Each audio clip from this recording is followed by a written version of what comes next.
Assalamualaikum warahmatullahi wabarakatuh. Alhamdulillahirabbil alamin. Ma khalaqas samawati wal arda wa ma bainahuma la'ibin. Wassalatu wassalamu ala nabiyyina Muhammadin wa ala alihi wa ashabihi wa ummatihi ajmain. Sahabat sekalian, alhamdulillah kita bertemu lagi untuk melanjutkan kajian kita yang sudah beberapa episode yang terakhir ini kita mencoba untuk menggali, melakukan eksplorasi pemahaman terhadap fenomena munculnya kehidupan di planet bumi. Kita akan terus mengkaji ini sampai kepada puncaknya adalah bagaimana manusia yang sekarang memenuhi planet bumi ini miliaran sudah itu muncul, ya. Bagaimana proses kemunculannya dan kemudian bagaimana sains bercerita itu dan bagaimana Al-Quran bercerita itu, karena di dalamnya itu terdapat beberapa kontroversi yang harus kita klarifikasi. Di beberapa episode yang lalu kita sudah membahas beberapa bagian ya yang saya kira perlu kita simpulkan sedikit untuk menyambungkan materinya dengan kajian kali ini. Yang pertama, kita sudah membahas tentang planet bumi yang mati, kemudian Allah memunculkan kehidupan di dalamnya, yang itu tidak terjadi secara kebetulan. Kehidupan tidak bisa muncul dari yang mati, kecuali ada yang memunculkan Sang Maha Hidup. Ya, itu yang pertama. Yang kedua, kemudian kita meneliti data-data fosil. Fosil adalah sisa-sisa bagian dari tubuh makhluk hidup yang masih tertinggal atau diawetkan oleh kondisi alam, sehingga kita bisa meneliti itu bentuknya seperti apa, usianya berapa, hidupnya di mana, dan sebagainya dan sebagainya. Dari penelitian fosil itu kemudian ilmu pengetahuan mendapatkan kesimpulan bahwa ternyata makhluk hidup ke masa lalu, ya, semakin tua ke masa lalu itu semakin sederhana dan semakin kemari itu semakin kompleks. Dulunya bersel satu dan sekarang kemudian menjadi multiseluler. Itu berdasarkan data fosil, di mana terhadap fosil itu para ilmuwan memiliki beberapa metode untuk mengukur usianya.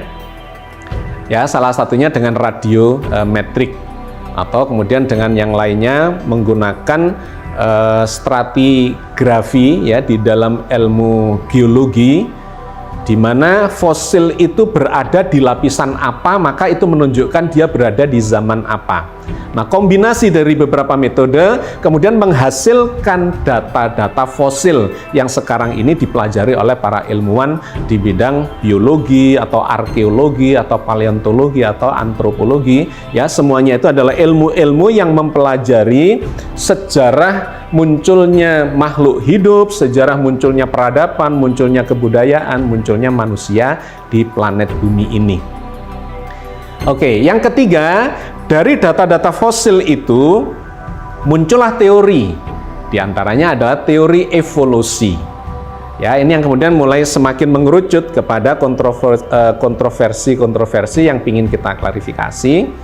Muncul teori yang mengatakan bahwa semakin kompleksnya kehidupan itu disebabkan oleh seleksi alam. Ya, ini salah satu kelompok pendapat yang mengatakan bahwa evolusi dari makhluk-makhluk yang berderajat lebih rendah kepada derajat yang lebih tinggi itu disebabkan oleh seleksi alam secara kebetulan.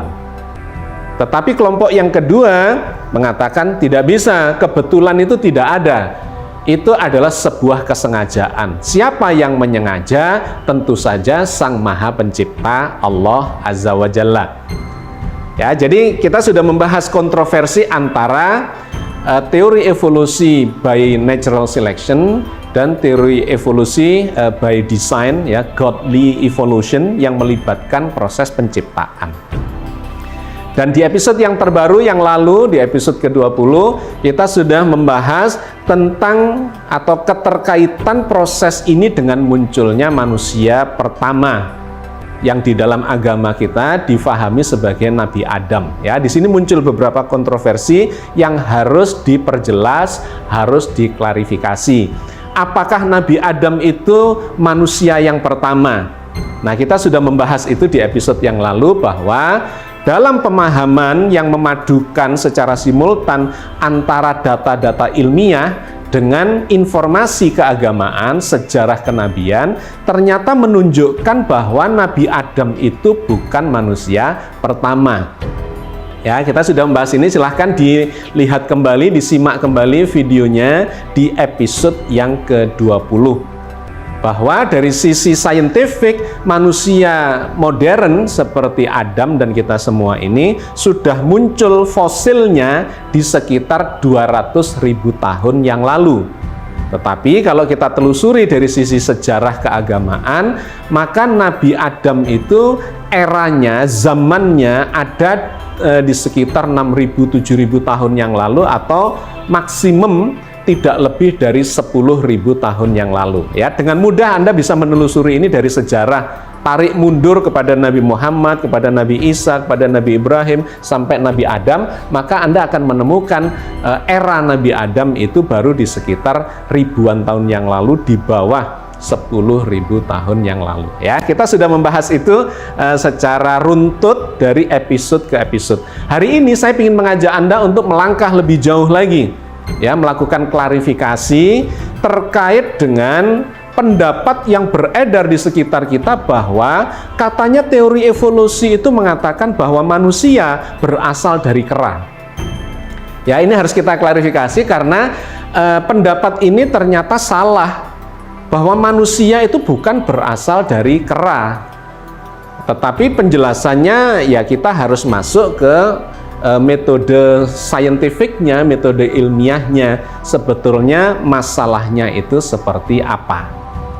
Oke, untuk menelusuri ini lebih jauh, saya ingin memulainya dengan mengajak Anda untuk memahami apa yang disebut sebagai taksonomi. Taksonomi itu adalah pengelompokan terhadap makhluk hidup, baik binatang maupun tumbuhan. Ada kelompok dan berhierarki, berjenjang. Jadi pola pikirnya begini, seperti fosil, ya, fosil itu adalah fakta.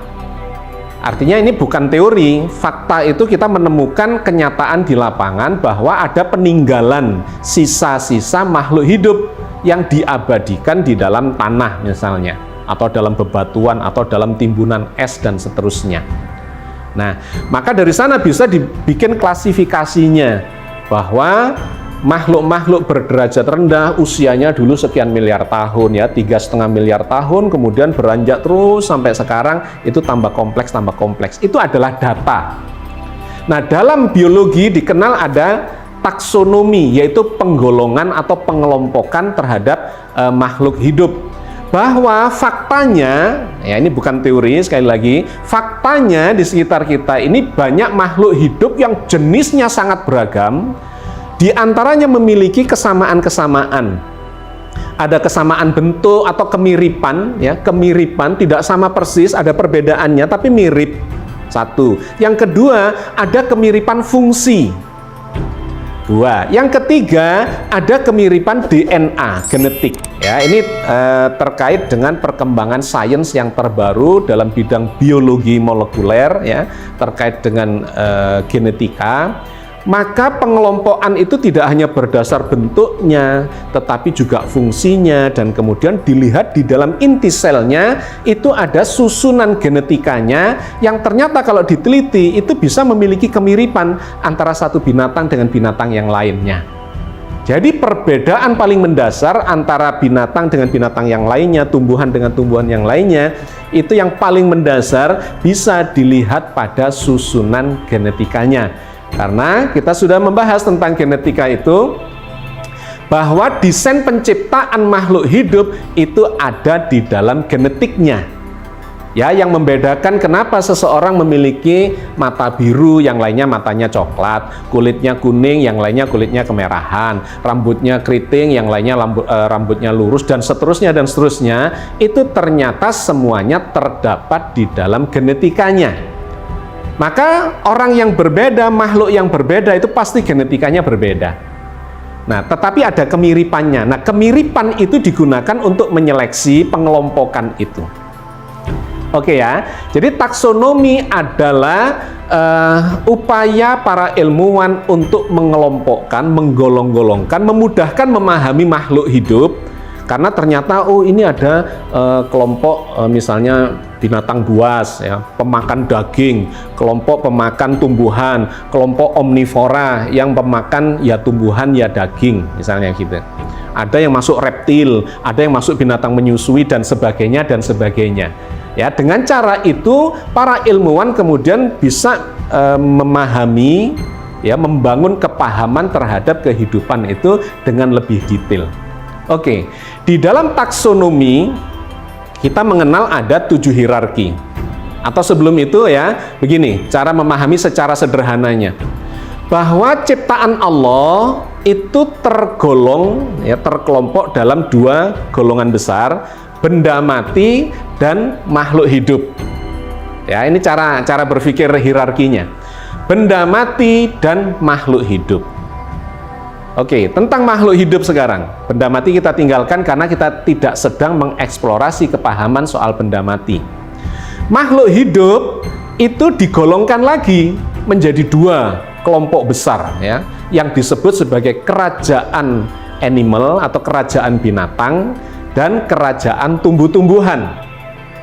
Di sini juga muncul pengembangan-pengembangan. Sebetulnya katanya ada yang berpendapat tidak hanya 2, selain binatang dan tumbuhan itu juga ada organisme, mikroorganisme, ya, tunggal, ada kelompok jamur, ada segala macam. Ada yang membaginya sampai 6. Tetapi kita coba ambil yang paling fundamental bahwa secara garis besar makhluk hidup itu dibagi menjadi 2 golongan, yaitu binatang, kerajaan binatang, ya, dan kerajaan tumbuh-tumbuhan. Oke, sekarang kerajaan tumbuh-tumbuhan kita singkirkan dulu karena kita tidak sedang mengeksplorasi soal kerajaan tumbuhan atau kingdom tumbuhan itu.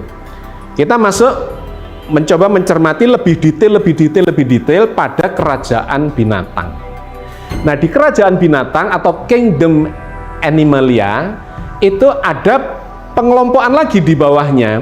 Ada binatang yang bertulang belakang, ada binatang yang tidak bertulang belakang. Binatang bertulang belakang itu banyak, itu yang terbanyak yang kita lihat, ya, mulai dari reptil sampai kemudian binatang-binatang menyusui seperti hewan ternak, binatang-binatang buas, ya, kemudian termasuk ya yang banyak yang kita lihat di sekitar kita. Yang selebihnya atau selain itu ada binatang yang tidak bertulang belakang, misalnya udang, ya, ubur-ubur, apalagi ada sejenis ikan-ikanan tertentu dan sebagainya. Binatang yang tidak bertulang belakang. Jadi kita masuk lebih detail lagi, ada kerajaan binatang dan binatang yang bertulang belakang, sementara yang lainnya tidak bertulang belakang. Kita ingin menyoroti yang lebih detail lagi di tulang belakang ini. Dari binatang-binatang yang bertulang belakang yang disebut chordata, ya, jadi kalau tadi kingdom itu kerajaan binatang, maka bertulang belakang ini masuk di dalam filum, ya, penggolongan yang lebih rendah dari kerajaan. Bertulang belakang, chordata, dan tidak bertulang belakang. Di bawahnya lagi, di dalam binatang yang bertulang belakang, itu ada binatang yang menyusui, ya, yang disebut sebagai mamalia. Ya, kelasnya adalah mamalia. Karena ternyata di dalam kelompok binatang yang bertulang belakang itu ada yang tidak menyusui. Misalnya binatang-binatang yang bertelur, ya, unggas, ayam, bebek, dan sebagainya, itu bertulang belakang tetapi tidak menyusui. Nah, ini ada binatang bertulang belakang yang menyusui, masuk dalam kelas mamalia. Nah, di dalam kelas mamalia ini ada lagi penggolongan yang lebih spesifik lagi, jadi semakin mengerucut nanti menuju kepada spesies, ya. Mamalia, binatang yang menyusui itu ada yang masuk dalam orde atau ordo primata. yaitu binatang menyusui yang primata. Bagaimana primata itu? Primata itu binatang-binatang yang bentuknya punya tangan ya 2, jarinya 5 seperti ini, yang multifungsi, punya kaki 2, kemudian matanya menghadap ke depan, karena ada juga mata yang menghadap ke samping. Nah, itu bukan masuk dalam primata. Kemudian dia berdarah panas, kemudian dia berplasenta dan sebagainya ya, termasuk punya puting susu untuk menyusui anak keturunannya. Itu masuk dalam orde primata. Nah, di dalam primata ini yang masih tertinggal itu ada beberapa jenis lagi ya, yang lebih rendah penggolongannya, lebih sempit dari orde, yaitu keluarga atau famili. Jadi di dalam orde primata itu ada beberapa keluarga, diantaranya adalah keluarga monyet, keluarga kera, keluarga lemur, keluarga tarsius ya. Nah, ini nanti ada detailnya lagi. Keluarga monyet itu ternyata terdiri dari 264 jenis monyet. Jadi bangsa monyet, nah begitu ya.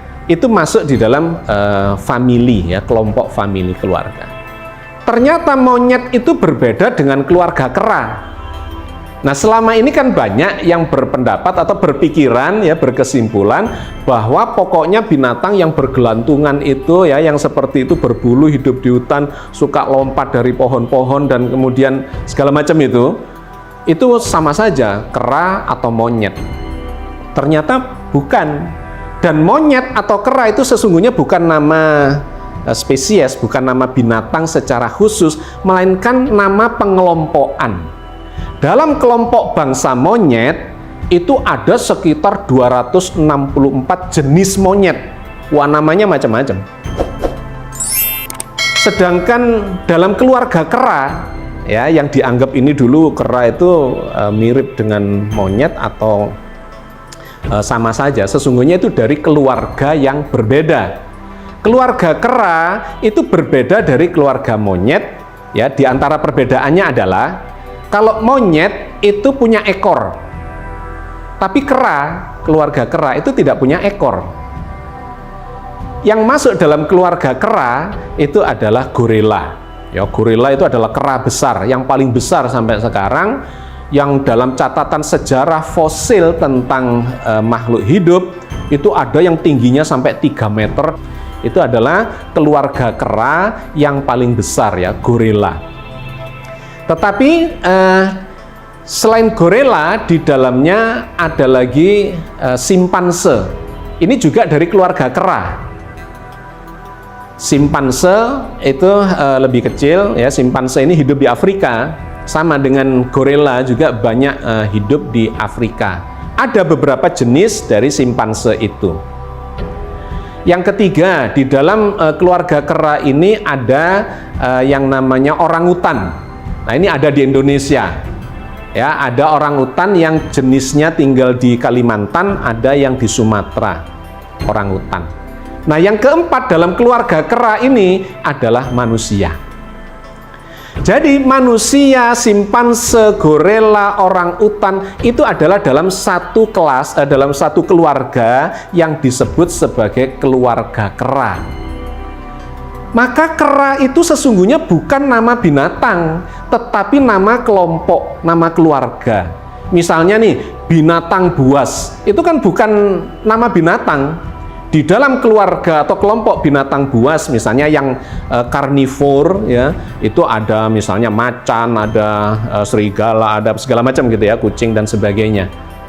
Jadi kera itu sesungguhnya bukan nama binatang, tetapi nama pengelompokan penggolongan, di mana di dalamnya ada gorila, ada simpanse, ada orangutan, dan ada manusia. Kenapa ini dikelompokkan dalam kelompok keluarga kera? Karena memang memiliki kemiripan bentuk, satu. Yang kedua, memiliki kemiripan fungsi-fungsi.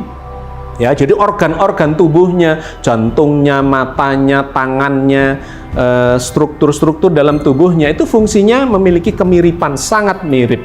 Termasuk bentuk tangannya ya. Cuma ada yang ya karena berbeda, ada yang sedikit panjang, ada yang berbulu, itu nanti ada perbedaan tercatat di dalam genetikanya. Jadi kalau dibandingkan ini antara simpanse dengan gorila, dengan orang utan, dengan manusia, itu memiliki kemiripan DNA-nya itu. Yang paling mirip itu adalah simpanse, yang lebih jauh adalah gorila. Gorila itu kira-kira sekitar 97-98% kemiripannya dengan DNA manusia. Yang lebih jauh lagi adalah orangutan. Orangutan itu kira-kira 96% mirip dengan manusia. Jadi manusia itu bukan berasal dari kera, salah, karena kera itu bukan sosok makhluk, melainkan kera itu adalah penggolongan, pengelompokan. Makhluk-makhluk ya, binatang yang memiliki kemiripan secara morfologis, bentuk tubuhnya, kakinya, tangannya, matanya menghadap ke depan, ada telinganya, kepalanya seperti itu, dan seterusnya. Ditambah fungsi-fungsinya juga sama, fungsi kakinya, fungsi tangannya, fungsi mata, dan seterusnya, sampai ke rahimnya, sampai di situ durasi kehamilannya, ya, dan sebagainya, itu memiliki kemiripan fungsi. Akan berbeda dengan ular, berbeda ya dengan reptil, berbeda dengan ikan, berbeda, dan seterusnya. Itu kelompok yang lain lagi. Nah, ini penggolongannya sama sampai kepada DNA-nya ketika dibandingkan itu memiliki kemiripan antara simpanse, orang utan, gorila, dan manusia. Maka manusia itu bukan keturunan kera. Manusia itu justru masuk dalam keluarga kera yang disebut sebagai apes ya. Atau di dalam ilmu taksonomi disebut sebagai hominidae.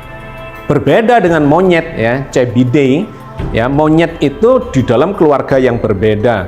Jenisnya nanti ada yang saya bilang tadi 264-an jenis monyet yang mempunyai ekor, sedangkan kera ini adalah tidak memiliki ekor. Meskipun punya tulang ekor tetapi tidak tumbuh. Oke ya. Jadi ini di level keluarga. Binatang yang bertulang belakang, yang menyusui gitu ya, yang masuk golongan primata dan kemudian masuk dalam bangsa kera. Itu ada 4 itu yang tersisa sampai hari ini. Jadi manusia itu adalah masuk kategori atau kerajaan binatang yang bertulang belakang, yang mamalia atau yang menyusui. Kemudian masuk dalam kelompok primata, yaitu binatang yang memiliki bentuk-bentuk mendekat ke arah manusia, matanya menghadap ke depan, ada tangannya, ada kakinya, dan seterusnya. Kemudian pecah lagi binatang primata yang masuk dalam kelompok bangsa kera. Nah, bangsa kera ini terdiri dari 4 tadi itu ya, simpanse, gorila, orang utan, dan manusia. Kemudian kalau dipersempit lagi, maka genusnya ya, dalam famili, dalam keluarga kera itu ada generasinya ya, genusnya masuk dalam genus Homo, artinya manusia, bangsa manusia. Jadi keluarga kera yang bangsa manusia itu adalah genusnya. Nah, bangsa manusia ini nanti akan ada bangsa manusia yang Homo erectus dan bangsa manusia yang Homo sapiens. Jadi ini adalah pengelompokan ya, usaha untuk mengelompokkan fakta, data-data yang ada di lapangan supaya manusia ini atau para ilmuwan kita semua bisa melihat kelompok-kelompok binatang itu ada di mana dan kemudian karakternya seperti apa, pemakan apa ya, perilakunya segala macamnya. Maka dengan ini kita sudah mendapatkan gambaran bahwa manusia itu bukan keturunan kera, itu salah. Justru manusia itu masuk dalam klasifikasi bangsa kera ya. Tetapi kera yang kemudian semakin menuju kepada bangsa manusia yang berdiri Homo erectus, dan kemudian lebih spesifik lagi adalah bangsa manusia yang Homo sapiens. Sahabat sekalian, itu adalah penggolongan, pengelompokan dari dunia ilmiah. Sekarang mari kita lihat bagaimana pengelompokan informasi dari dalam Al-Quran Al-Karim, ya. Karena di dalam Islam futuristik ini kita selalu menyandingkan informasi yang saintifik dengan informasi yang Qurani. Apakah yang disampaikan atau informasi apa yang disampaikan oleh Al-Quran terkait dengan manusia ini? Menarik, ternyata manusia itu oleh Al-Quran juga disebut dari golongan binatang. Maka Anda mengenal ada istilah dabah. Dabah itu artinya binatang. Manusia itu disebut sebagai kelompok dabah. Tetapi dabah itu tidak hanya manusia, ada binatang-binatang yang lain yang diceritakan dalam surat An-Nur 45 itu sebagai ada yang berjalan dengan perutnya, berjalan dengan 2 kakinya, berjalan dengan 4 kaki dan seterusnya, itu adalah dabah. Dalam khasanah keilmuan Arabik, ya, maka manusia itu disebut sebagai al-insan hayawan natik. Manusia itu, al-insan itu adalah hayawan natik. Hayawan itu hewan. Natik itu berpikir atau berilmu pengetahuan atau berbudaya dan berperadaban. Jadi memang menurut Al-Quran dan dalam khasanah keilmuan timur, keilmuan yang Arabik, ya, dikembangkan di sana, manusia itu sesungguhnya adalah hewan, masuk dalam kingdom kerajaan hewan, tetapi hewan yang berpikir, hewan yang berperadaban, hewan yang berbudaya, hewan yang berilmu pengetahuan. Jadi jangan tersinggung dulu kalau disebut bahwa manusia itu adalah hewan. Memang iya, baik Al-Quran maupun sains itu memiliki kesimpulan yang sama.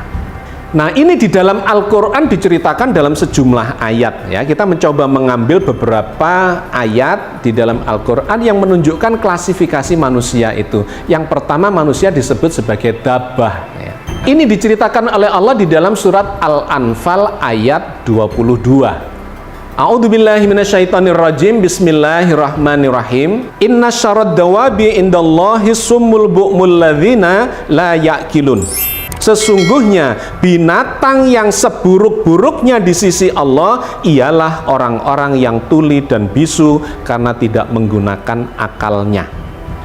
Sangat menarik ayat ini karena mengkaitkan antara manusia, binatang, dan akal. Bahwa manusia itu sesungguhnya binatang yang berakal ketika dia tidak menggunakan akalnya, ya, sehingga seperti orang tuli dan bisu, diajak ngomong gak ngerti atau gak mau mengerti, dikasih nasihat juga tidak mau mengerti, maka orang itu disebut sebagai seperti binatang, bahkan ya seburuk-buruknya binatang.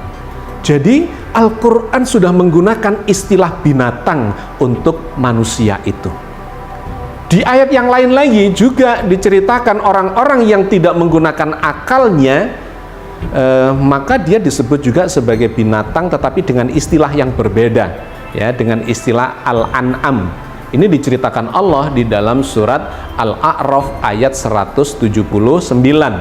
Walaqad dzara'na li jahannama katsiran minal jinni wal insi lahum qulubul la yafqahuna biha walahum a'yunul la yubsiruna biha walahum adhanul la yasma'una biha ulaika kal an'am bal hum adhal ulaika humul ghafilun. Dan sesungguhnya kami jadikan untuk isi jahanam kebanyakan dari jin dan manusia, mereka mempunyai hati tetapi tidak digunakan untuk memahami, dan mereka mempunyai mata tetapi tidak digunakan untuk melihat, dan mereka mempunyai telinga tetapi tidak digunakan untuk mendengar. Mereka itu bagaikan binatang ternak, bahkan mereka lebih sesat lagi, lebih buruk lagi. Mereka itulah orang yang lalai. Ayat ini menyebut manusia itu dalam klasifikasi binatang ketika tidak menggunakan akalnya, ya, pendengarannya, hatinya, penglihatannya, itu adalah fungsi akal. Tetapi menariknya menggunakan istilah yang berbeda, bukan dabah. Dabah itu makhluk atau binatang yang secara umum. Di sini menggunakan an'am, kal an'am. Ulaika kal an'am, mereka itu seperti binatang ternak, binatang menyusui, yang dalam klasifikasi taksonomi itu diklasifikasikan sebagai mamalia. Ya, jadi menarik. Ada dabbah, ada mamalia, ada binatang menyusui. Nah, ini kalau kita lanjutkan lagi, maka kita akan ketemu beberapa klasifikasi di dalam Al-Quran. Selain binatang dabbah, kemudian an'am, itu di bawahnya ada istilah al-bashar. Al-bashar itu kalau di dalam taksonomi itu setara dengan genus Homo, ya, Homo erectus. Homo erectus atau kelompok manusia, bangsa manusia yang sudah berdiri seperti manusia, berjalan bipedal ya, dengan dua kakinya dan ya bentuknya seperti manusia. Itu adalah al-bashar. Dan lebih menarik lagi, kemudian di dalam Al-Quran ada istilah yang lain lagi yang disebut sebagai al-insan. Al-insan itu adalah al-bashar yang lebih modern lagi, yang lebih berperadaban, lebih punya budaya, lebih berilmu pengetahuan dan seterusnya. Ya, itulah yang disebut sebagai al-insan. Jadi al-insan itu adalah masuk dalam kelompok al-bashar. Al-bashar masuk dalam kelompok al-an'am. Al-an'am masuk dalam kelompok dabbah. Jadi ternyata Al-Quran itu mengklasifikasikan juga bahwa manusia itu sesungguhnya adalah masuk dalam kelompok binatang, bukan kelompok tumbuhan, maksudnya begitu ya. Dalam kelompok binatang, tetapi binatang yang memiliki spesifikasi keilmuan dan peradaban, seperti al-insan yang sekarang ini. Nah, ketika ini dikaitkan dengan Nabi Adam, kemudian menjadi menarik. Al-Quran bercerita bahwa Nabi Adam itu adalah al-bashar yang al-insan, di mana beliau, ya, kepada beliau Allah mengajarkan ilmu pengetahuan dan peradaban. Itu diceritakan oleh Allah di dalam surat Al-Baqarah ayat 31. Wa 'allama Adamal asma'a kullaha tsumma 'aradahum 'alal malaika faqala ambi'uni bi asma'i haula'i in kuntum shadiqin. Dan dia, Allah, mengajarkan kepada Adam nama-nama seluruhnya, kemudian mengemukakannya kepada para malaikat, lalu berfirman, sebutkanlah kepadaku, wahai para malaikat, nama benda-benda itu jika kamu memang benar-benar orang yang benar.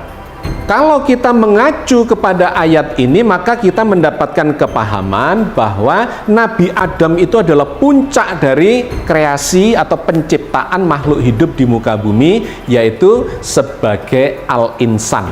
Tetapi di ayat yang lain juga disebut sebagai al-bashar, karena memang al-insan masuk dalam kelompok al-bashar, al-bashar masuk dalam kelompok al-an'am, al-an'am masuk dalam kelompok dabbah, gitu ya. Nah, perbedaannya adalah kepada al-insan ini Allah mengajarkan ilmu pengetahuan yang kemudian menjadi peradaban bagi manusia modern ini sampai akhir zaman. Jadi sahabat sekalian, saya cukupkan sampai di sini karena kita sudah mendapat kesimpulan terkait dengan judul ya yang kita pakai di sini untuk melakukan klarifikasi bahwa Nabi Adam atau manusia itu sesungguhnya bukan keturunan dari kera, karena kera itu bukan nama binatang. Kera itu adalah nama pengelompokan, nama penggolongan, di mana dalam keluarga kera itu manusia termasuk di dalamnya, bersama dengan simpanse, bersama dengan gorila, dan bersama dengan orang hutan. Ya, dengan ini mudah-mudahan menjadi clear bahwa ada kesalahan kesimpulan, kesalahan persepsi yang mengatakan bahwa manusia itu berasal dari kera. Bukan, ya, penjelasannya sudah panjang lebar. Mudah-mudahan Anda mendapatkan gambaran yang komprehensif dan mencerahkan dari episode kali ini. Oke ya, sahabat sekalian, mudah-mudahan Allah memberkati dan merahmati kita semua. Amin ya rabbal alamin. Assalamualaikum warahmatullahi wabarakatuh.